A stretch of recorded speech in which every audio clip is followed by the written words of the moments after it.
फुटबॉलची पंढरी म्हणून ओळखल्या जाणाऱ्या कोल्हापूरमध्ये फिफा विश्वचषक 2026 या स्पर्धेची प्रचंड उत्सुकता आहे। आजपासून खरं तर फिफाची टूर्नामेंट ही सुरू होतीये। अमेरिकेसह कोल्हापूरमध्ये देखील याची क्रेज पाहायला मिळते। ठिकठिकाणी फलक झळकलेले आहेत। सगळ्याचा आढावा घेतला आपले प्रतिनिधी सतेज जाऊनकर यांनी।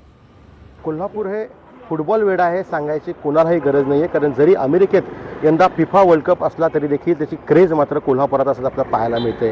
कोल्हापुरातल्या अशा विविध चौकांमध्ये फिफा वर्ल्ड कपच्या या पार्श्वभूमीवरती खरं तर आपल्याला विविध प्लेयर्सचे पोस्टर्स आपल्याला पाहायला मिळत आहेत।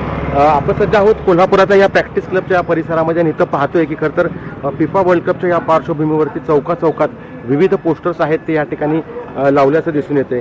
खूप मोठी क्रेज आहे ती कोल्हापुरात फुटबॉल ची आहे आणि याच पार्श्वभूमीवरती हे सगळे विश्वचषकाचं काउंटडाऊन जसं सुरू होतं त्या पार्श्वभूमीवरती या ठिकाणी पोस्टर्स आहेत ते आपापल्या प्लेयर्सचे लावलेले आहेत। यामध्ये मोठ्या प्रमाणावरती खरं तर विविध संघ राज्यभरामध्ये सहभागी होत आहेत आणि या संघांमध्ये आपण पाहिलं तर नवीन जे खेळाडू आहेत आणि त्यांचा जो आहे तो मेसी असेल, रोनाल्डो असेल, नेमार असेल यांचे जे फलक आहेत ते आपल्या कोल्हापुरातल्या विविध चाहत्यांनी या ठिकाणी खरं तर लावल्याचं आपल्याला दिसून येते। त्यामुळे एकूणच पाहिलं तर कोल्हापूरमध्ये फुटबॉलचा फीवर आहे तो खूप मोठ्या प्रमाणावरती दिसून आलेला आहे आणि आपल्या विविध तालमींनी विविध लाडक्या प्लेयर्सचे जे हे पोस्टर्स आहेत हे चौकात लावल्यामुळं जरी अमेरिकेत यंदा फिफा वर्ल्ड कप होत असला तरी देखील त्याचा फीवर मात्र कोल्हापुरात असल्याचं आपल्याला पाहायला मिळतंय।